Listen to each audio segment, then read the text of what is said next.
Olá, bem-vindos à disciplina de Engenharia de Software do curso de Licenciatura em Computação da Universidade Federal do Maranhão. Esta é a aula número 1. Então nela vamos ver o que é o software, hardware e software, definições de software, vamos ver também sobre tipos de software, tipos de aplicação, qualidades que esperamos de um software. Aí sim poderemos ver o que é engenharia de software e, por fim, apresentar algumas perguntas frequentes. Aqui, para dar o destaque ao nosso livro-texto, que é o livro de Somerville, Engenharia de Software. Então, obviamente, precisamos começar com o conceito de software. Esse é o conceito mais básico dentre todos que iremos estudar. Sabemos que os softwares são produzidos por grandes empresas, como Microsoft, Google, Facebook, E esses softwares criados por essas grandes empresas fazem parte da nossa vida diretamente no dia a dia. Então hoje dormimos e acordamos com o software.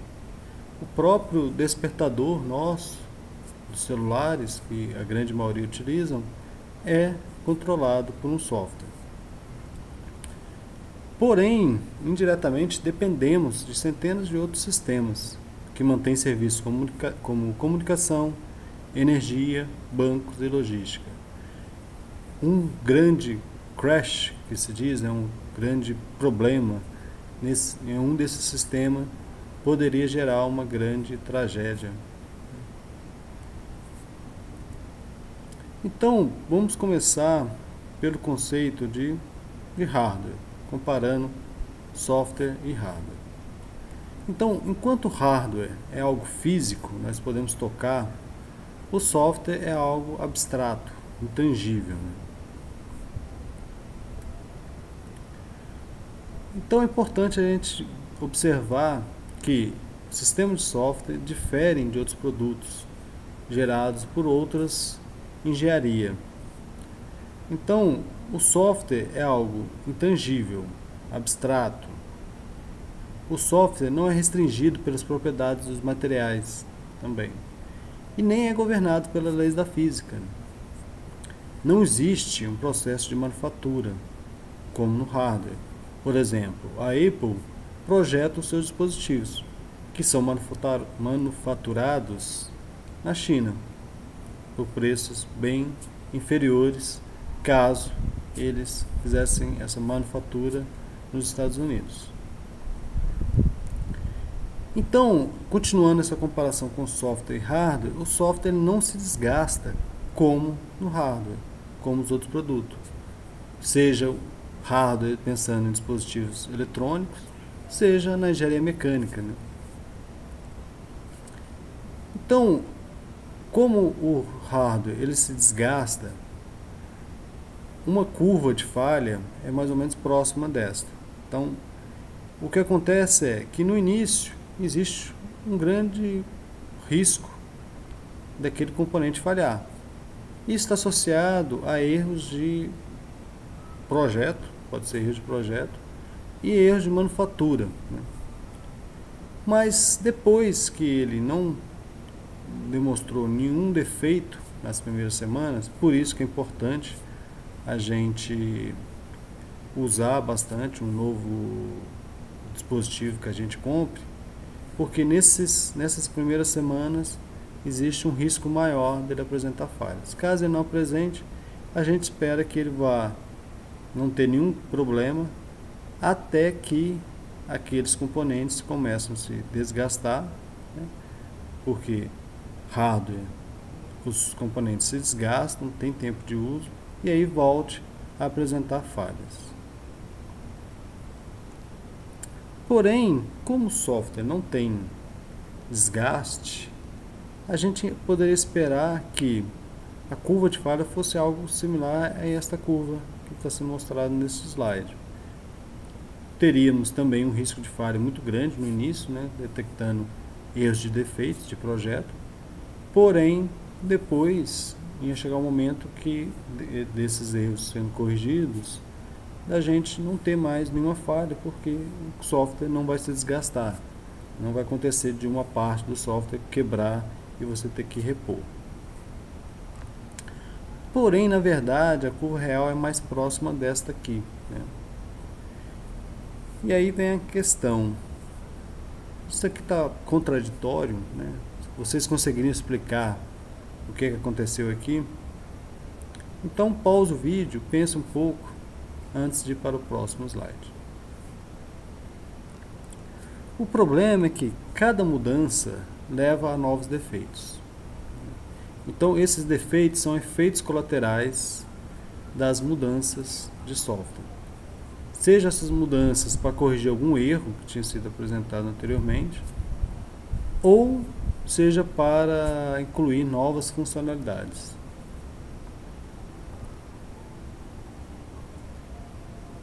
Então, destacada essa diferença entre software e hardware, podemos voltar novamente a tentar definir o que é um software. Então, nós sabemos que muitas pessoas escrevem programas, né? Sejam para automatizar tarefas do dia a dia, seja para processar dados experimentais, né? Como é feito pelos engenheiros e cientistas, ou pode ser até mesmo como hobby, né? Por entretenimento. Mas, por um outro lado, o desenvolvimento de software é também uma atividade profissional. Nesses casos, o software desenvolvido ele é criado e mantido normalmente como equipe, né, ao invés de indivíduos. Ele é usado para um propósito específico de negócio ou para inclusão em outros dispositivos, ou eles podem ser ainda com produtos de software como sistema de informação, sistema CAD e etc. Entre outros, né? Então agora podemos ver uma definição melhor, né? Então o software ele consiste de instruções, né, que são os programas de computador, que quando executados fornecem características, funções e desempenhos desejados. É também composto por estrutura de dados que possibilitam aos programas manipular informações adequadamente e também toda a informação descritiva, tanto na forma impressa como na virtual, descrevendo a operação e uso dos programas, ou seja, a documentação do software também faz parte do software.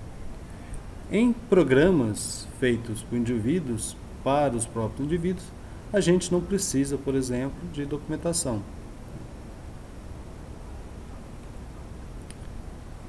Sabendo o que é um software, podemos considerar dois tipos de software. Existem aqueles que são produtos genéricos, são produzidos e vendidos no mercado para qualquer um.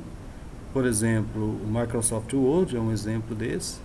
O Adobe Photoshop é um outro exemplo. Então, várias pessoas utilizam esse mesmo sistema. Existem aqueles produtos sob encomenda. Então, uma determinada empresa solicita uma outra empresa que construa um software para manter o modelo de negócio dele. Então, os processos de negócio específicos daquela empresa. Temos também diferentes tipos de aplicações, né? Então, existem aplicações standalone, que seriam aplicações como Word, AutoCAD.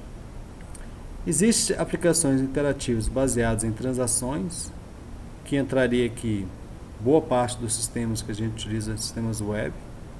Existem sistemas embarcados, né? Então, alguns de vocês talvez já tenham ouvido falar em casa inteligente. Então, Smart, Internet of Things, né? Internet das coisas. Então, tudo isso é feito através de sistemas embarcados, né?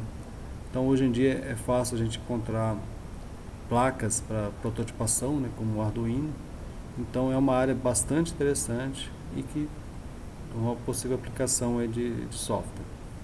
Sistema de processamento de lotes, então, ainda é necessário para gerar grandes relatórios.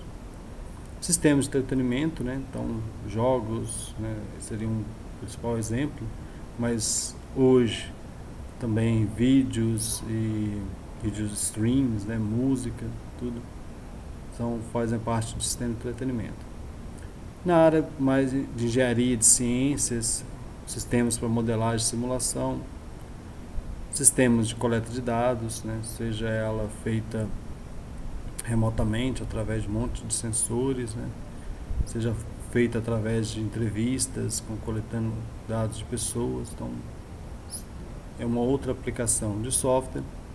E a integração de vários sistemas, aqueles sistemas que integram diversos outros sistemas.